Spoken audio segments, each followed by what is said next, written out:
मध्ये मी कैलास सोनवणे आपले हार्दिक स्वागत करतो। सुरुवातीला पाहूया 24 तासातील ताज्या घडामोडी। काँग्रेस शरदचंद्र पवार पक्षाचा महिला व पदाधिकाऱ्यांचा मेळावा संपन्न। शेतकऱ्यांच्या विविध मागण्यांसाठी धुळे तालुका राष्ट्रवादी काँग्रेस शरदचंद्र पवार पक्षातर्फे क्युमाइन क्लब समोर सुरू करण्यात आले बेमुदत अन्नत्याग आंदोलन। गुणवंत विद्यार्थ्यांचा गुणगौरव तसेच समाजभूषण पुरस्कार वितरणाचा सोहळा संपन्न। वेल्हाणे येथे श्री चांगदेव महाराज मंदिराच्या यात्रोत्सवानिमित्त विविध धार्मिक कार्यक्रमांचे आयोजन।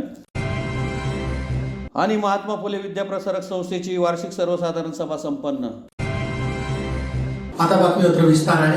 राष्ट्रवादी काँग्रेस शरदचंद्र पवार पक्षाचा महिला व पदाधिकाऱ्यांचा मेळावा रविवारी राष्ट्रवादी भवनाच्या आवारात राष्ट्रीय कार्याध्यक्षा खासदार सुप्रिया सुळे यांच्या अध्यक्षतेखाली संपन्न झाला।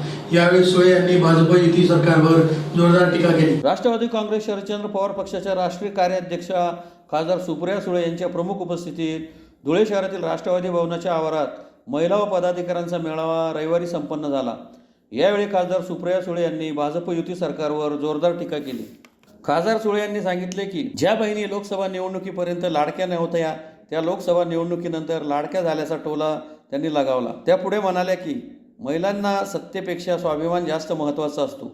मी भावासोबत गेले असते तर केंद्रात मंत्री झाले असते, मात्र मी माझ्या 80 वर्षाच्या स्वाभिमानी वडिलांसोबत उभी राहिले, याचा मला अभिमान आहे। एक देश एक निवडणुका नारा देणारे सरकार महाराष्ट्रातील निवडणुका पुढे ढकलते आहे, याचा अर्थ सरकारला काहीतरी भीती वाटत आहे, कारण राज्यातील महायुतीचे नेते निष्क्रिय असल्यामुळेच प्रधानमंत्र्यांना महाराष्ट्रात यावे लागत आहे, असा खोचक टोलाही त्यांनी दिला। 2 पक्ष फोडण्याचे देवेंद्र फडणवीस यांना कौतुक वाटत असेल तर ते दुर्दैवी आहे।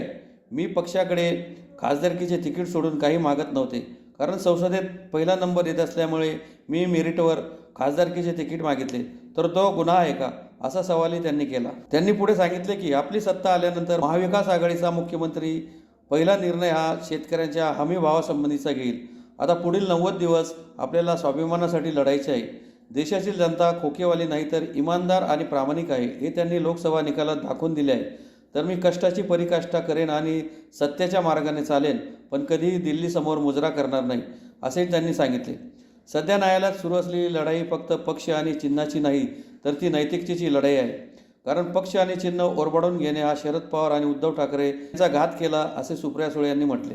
तर आता अनेक जण माफी मागत आहेत, पण माफी मागणाऱ्यांपेक्षा माफ करणारा हा मनाने मोठा असतो। मात्र माफी मागणारे स्वतःची चूक मान्य करीत असतील तर ते कोर्टातील केस मागे घेणार का, असा सवालही त्यांनी उपस्थित केला। यावेळी रणजितराजे भोसले, जितेंद्र मराठे, जोसेफ मलबारी, डॉक्टर जितेंद्र ठाकूर, कल्पना महाले, NC पाटील, शकिला बक्ष, मयुरी बच्चाव, नंदू यलमामे, हिमानी वाघ, जगन ताकटे, भोला वाघ, जितेंद्र निळे यांच्यासह मोठ्या संख्येने पदाधिकारी, कार्यकर्ते व महिला उपस्थित होत्या।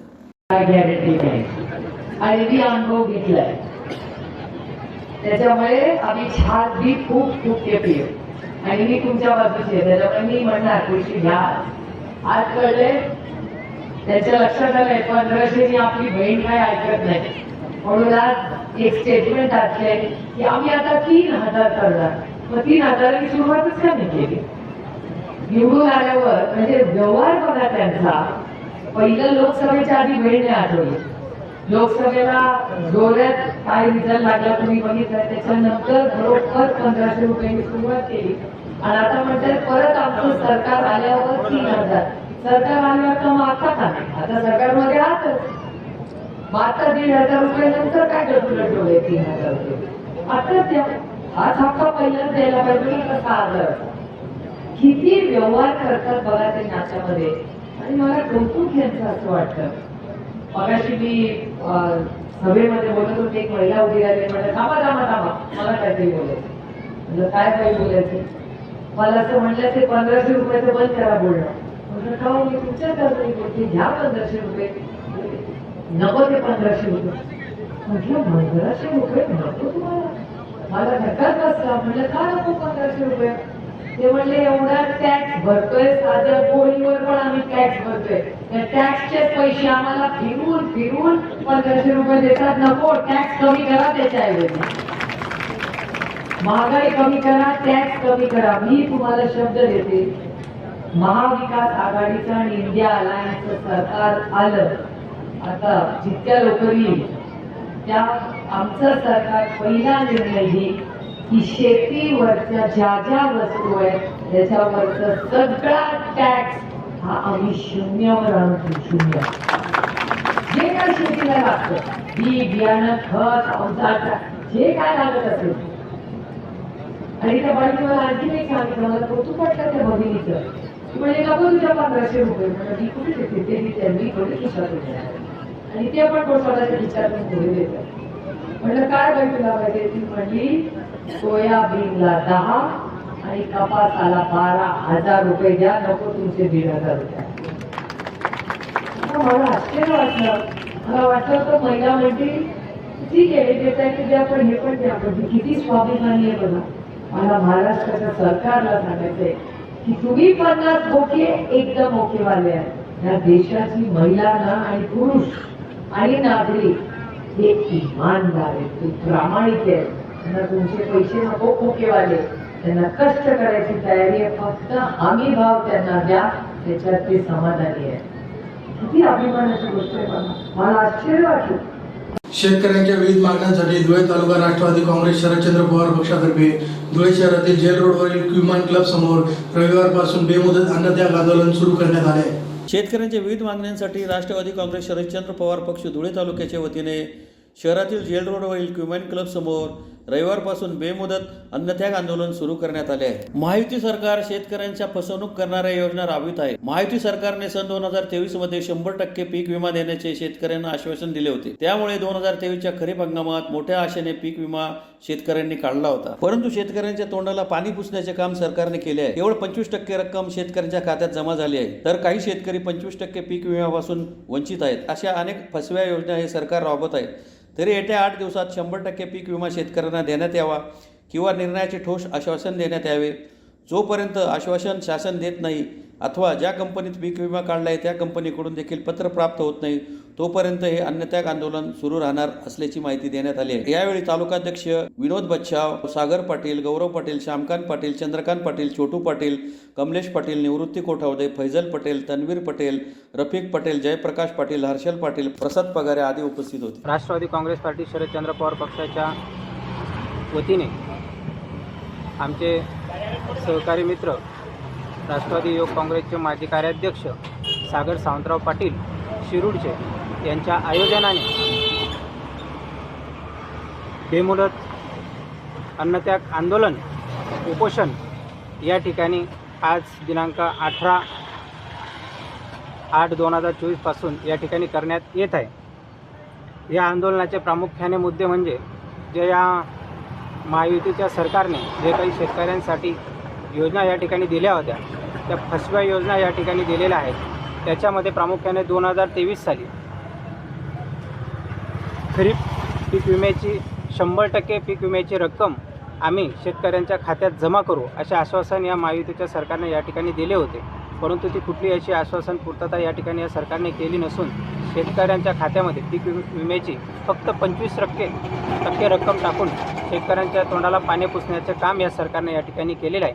तरी देखील सागर सावंतराव पाटील व राष्ट्रवादी काँग्रेस पार्टीच्या वतीने वेळोवेळी तहसीलदार असतील, प्रांत अधिकारी साहेब असतील, जिल्हाधिकारी साहेब असतील यांना या ठिकाणी निवेदनं त्या प्रकारे दिली गेली. तरी देखील कुठलीही ठोस पूर्तता या ठिकाणी शासनाच्या वतीने देखील घेण्यात आली नाही. त्याच्यामुळे आमच्या मागण्या या ठिकाणी जोपर्यंत मान्य होत नाही तोपर्यंत आम्ही या ठिकाणी आमरण उपोषण अन्नत्याग उपोषण या ठिकाणी करतो आहे. त्याच्यामध्ये आमच्या प्रामुख्याने मागण्या अशा आहेत की पीक विम्याची जी काही 100% रक्कम तुम्ही शेतकऱ्यांच्या खात्यात देण्याचे सांगितले होते, तसे आश्वासन तुम्ही त्या ठिकाणी दिले होते, ती 100% रक्कम तुम्ही शेतकऱ्याच्या खात्यामध्ये जमा करावी. दुसरी मागणी, ठिबक सिंचन केलेल्या पात्र शेतकऱ्यांचे अनुदान सबसिडी तुम्ही लवकरात लवकर शेतकऱ्यांच्या खात्यामध्ये तुम्ही त्या ठिकाणी जमा करावी. त्याचप्रमाणे सिंचन विहिरीच्या शेतकऱ्यांच्या मागील वर्षी 2023 पीक खरीप अजूनही 25% अग्रिम रक्कमपासून शेतकरींना वंचित ठेवण्याचे काम या सरकारने या ठिकाणी केलेत. अशा विविध प्रकारच्या मागण्या आमच्या जोपर्यंत या ठिकाणी पूर्ण होत नाही तोपर्यंत आमचे आंदोलन या ठिकाणी चालूच राहील अशी या शासनाने आणि सरकारने या ठिकाणी नोंद घ्यायची. धुळे जिल्हा खान्देश कुमार समाज विकास शैक्षणिक संस्थेतर्फे गुणवंत विद्यार्थ्यांचा गुणगौरव तसेच समाजभूषण पुरस्कार वितरणाचा सोहळा शहरातील संतोषी माता चौकातील कल्याण भवन येथे रविवारी संपन्न झाला. खान्देश कुमार समाज विकास शैक्षणिक संस्था धुळे जिल्ह्याचा 21वा वर्धापन दिन व गुणवंत विद्यार्थ्यांचा गुणगौरव तसेच समाजभूषण पुरस्कार वितरणाचा सोहळा रविवारी संतोषी माता चौकातील कल्याण भवन येथे संपन्न झाला. कार्यक्रमाच्या अध्यक्षस्थानी रमाकांत क्षीरसागर हे उपस्थित होते. प्रमुख अतिथींच्या हस्ते छत्रपती शिवाजी महाराज, गोरोबा कुंभार, डॉक्टर बाबासाहेब आंबेडकर यांच्या पुतळ्यांना पुष्पहार अर्पण करून दीपप्रज्वलन करीत कार्यक्रमास सुरुवात करण्यात आली. त्यानंतर प्रमुख अतिथींच्या हस्ते गुणवंत विद्यार्थ्यांचा गुणगौरव तसेच समाजभूषण पुरस्काराचे वितरण करण्यात आले. यावेळी मनोगत व्यक्त करताना कुंभार समाजाच्या या कार्यक्रमाचे सर्वांनी कौतुक केले. तसेच कार्यक्रमाचे अध्यक्ष रमाकांत क्षीरसागर यांनी समाजाच्या अडीअडचणींबाबत मार्गदर्शन केले व समाजाचे प्रलंबित प्रश्न सोडवण्यासाठी कटिबद्ध असल्याबाबत सांगून विद्यार्थी व पुरस्कार प्राप्त समाज बांधवा माता भगिनींना शुभेच्छा दिल्या. यावेळी पोलीस निरीक्षक शिर्डी रामकृष्ण कुंभार, सुनील सोनवणे, चंद्रकांत सोनार, प्रदीप गरपे, भगवान सूर्यवंशी, सूर्यभान गोडके, पुंडलिक सोनवणे, गोकुळ सोनवणे, बद्रीनाथ भसांडे, बापू मोरे, गुलाबराव सोनवणे, जगदीश मोरे, उत्तमराव काळे, सुरेश बहाळकर, रतिलाल कुंभार, किशोर कुंभार, सुभाष कुंभार आदी उपस्थित होते. मित्रांनो, मी सुद्धा तुमच्यासारखा एक सर्वसाधारण कुटुंब जन्माला आलो. व्यक्तिमत्व केवळ संघटनेच्या माध्यमातून जीवनात यशस्वी झालो याचं उत्तम उदाहरण देशाच्या दृष्टिकोनातून सतत वाटचाल करीत आहे. ज्या कलेमुळे मी माझ्या जीवनात संघटनेला मला अनेक पुरस्कार प्राप्त झाले. अनेकांच्या आयुष्यात ही कला आत्मसात करून त्यांचे जीवन परिपूर्ण केले. तसेच जर तुम्ही जीवनामध्ये एक यशस्वी संघटित प्रमुख होण्याचे स्वप्न पाहिले असेल आणि सातत्यामध्ये उतरवण्यासाठी प्रयत्नशील असाल तर ते तुमचे स्वप्न पूर्ण करण्याची संधी खऱ्या अर्थाने तुम्हाला या संस्थेच्या माध्यमातून मिळणार. समाजाची प्रगती करायची असेल तर आपल्याला प्रत्यक्ष संघटनेमध्ये काम करून पहा. कारण अनेक वर्ष आपण फक्त बाहेरून काम करत असाल तर आपली संधी विचार करून बाहेर काढलेला असेल असे वाटते की वाईट मानून बोलू नका. कारण तुम्हाला ही संधी आहे आणि संधीचं तुम्हाला सोनं करायचं. मी माझ्या जीवनामध्ये बागेने अभ्यास केला व प्रत्येक समाजातील व्यक्ती यांना योग्य न्याय करण्याचा प्रयत्न केला. माझ्या संघटनेच्या माध्यमातून काम करत असताना मी शासकीय सेवेत असताना येथे देखील माझ्या कामात कोणत्याही प्रकारची उणीव ठेवली नाही. त्यामुळे मी अनेक विद्यार्थ्यांच्या जीवनामध्ये समाजातील पारंपरिक व्यवसाय, पिढीजात, मातीकला आणि मूर्तिकार यांच्या जीवनामध्ये बदल करण्याचं काम या माध्यमातून केलं. याचा उदाहरण तुम्हाला डोळ्यासमोर आहे. आज जे विद्यार्थी 2003 मध्ये 65% मिळण्यासाठी कापड करत होते ते विद्यार्थी आज 99% मिळण्यासाठी. धुळे तालुक्यातील वेलाणे येथे श्री चांगदेव महाराज मंदिराच्या यात्रोत्सवानिमित्त विविध कार्यक्रमांचे आयोजन करण्यात आले होते. धुळे तालुक्यातील वेल्हाणे येथील 5 पांडवांचा अवतार म्हणून स्वयंभू प्रकट झालेल्या चांगदेव महाराज मंदिराच्या यात्रोत्सवानिमित्त विविध धार्मिक कार्यक्रमांचे आयोजन करण्यात आले होते. शनिवारी काठ्या बसवण्याचा कार्यक्रम संपन्न झाला. रविवार दिनांक 18 रोजी काठी मिरवणूक सोहळ्याचे आयोजन करण्यात आले होते. यात्रोत्सवात महाराष्ट्रातून अनेक ठिकाणाहून भक्त मंडळी आले होते. गेल्या अनेक वर्षापासून सदर यात्रोत्सवाची परंपरा अखंड चालू आहे. यावेळी सरपंच शीतल राजेंद्र पाटील, लोटन वाघ, ज्ञानेश्वर भोसले, माजी ग्रामपंचायत सदस्य राजेंद्र पाटील, समाधान मराठे चेतन पवार, फौजी जयदीप पवार, काशीनाथ बैसाने व ग्रामस्थ मोठ्या संख्येने सहभागी झाले होते. दैवत या दैवताची यात्रा प्रसन्न वातावरणात पार पडत आहे. आमच्या गावाचे जे सरपंच आहेत शीतलताई राजेंद्र राजपूत यांनी या यात्रेसाठी उत्कृष्टरित्या ज्या काही सुविधा लागतील त्या मोठ्या प्रमाणावर उपलब्ध करून दिल्या आहेत. या ठिकाणी भक्त निवास असेल, भक्तांसाठी जे भगत येतात त्या भगतांना चांगल्या प्रकारे कशी सेवा मिळेल किंवा जे भाविक आहेत त्या भाविकांना व्यवस्थितरित्या यात्रेमध्ये कुठलीही अडचण यायला नको म्हणून लाईटची रात्रीची व्यवस्था असेल, पिण्याच्या पाण्याची असेल किंवा इतर ठिकाणी ज्या ठिकाणी बैठकी होतात त्या ठिकाणी चिखल असेल तर त्या ठिकाणी मुरुम टाकून मोफत पाण्याची जल व्यवस्था असेल अशा सर्व व्यवस्थितरित्या गावावर चांगला वाढवण्याचा आणि येणाऱ्या लोकांना मंदिरासंदर्भात मंदिरात सुद्धा या ठिकाणी जे भक्त असतात त्यांची मोठ्या प्रमाणावर बैठक घेतली जाते. रात्रभर या ठिकाणी भक्त त्या ठिकाणी बैठक घेतात आणि जी परंपरा आहे वर्षानुवर्ष चाललेली ती उत्कृष्टरित्या त्या ठिकाणी पार पाडत असतात.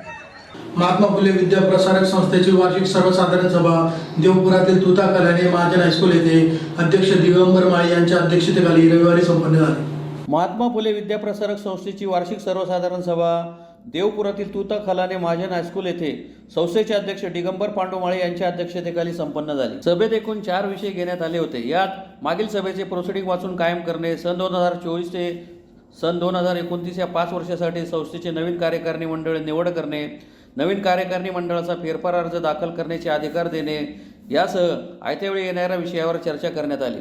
या प्रसंगी संस्थेचे अध्यक्ष दिगंबर माळी, सेक्रेटरी विनोद माळी यांच्यासह सभासद मोठ्या संख्येने उपस्थित होते. सर्वसाधारण सभा 18/8/2000 रोजी संपन्न करण्यात आलेली आहे. तसेच महाशय धर्मदाय आयुक्त साहेब यांनी 2202 आमचा चेंज रिपोर्ट मंजूर केलेला आहे. त्यामुळे ही सभा घेण्यात येत आहे. आनंदाचे विषय खालीलप्रमाणे 2024-29 5 वर्षाची साठी मंजूर नवीन कार्यकारी मंडळाच्या विषयाचा अध्यक्ष मोर्चांनी केली. माजी अध्यक्ष दिगंबर पांडुमाळे यांच्या हस्ते भूमिपूजन प्रतिमापूजन करून हा संपन्न झाला. पुन्हा एक नजर ठळक घडामोडींवर. काँग्रेस शरदचंद्र पवार पक्षाचा महिला व पदाधिकाऱ्यांचा मेळावा संपन्न. शेतकऱ्यांच्या विविध मागण्यांसाठी धुळे तालुका राष्ट्रवादी काँग्रेस शरदचंद्र पवार पक्षातर्फे क्युमाइन क्लब समोर सुरू करण्यात आले बेमुदत अन्नत्याग आंदोलन. गुणवंत विद्यार्थ्यांचा गुणगौरव तसेच समाजभूषण पुरस्कार वितरणाचा सोहळा संपन्न. वेल्हाणे येथे श्री चांगदेव महाराज मंदिराच्या यात्रोत्सवानिमित्त विविध धार्मिक कार्यक्रमांचे आयोजन. आणि महात्मा फुले विद्याप्रसारक संस्थेची वार्षिक सर्वसाधारण सभा संपन्न. याचबरोबर श्रीराम टाइम न्यूजचे बातमीपत्र संपले. दिवसभरातील ताज्या घडामोडींसाठी पाहत राहा श्रीराम टाइम न्यूज. भेटूया पुढील प्रसारणात. तोपर्यंत नमस्कार.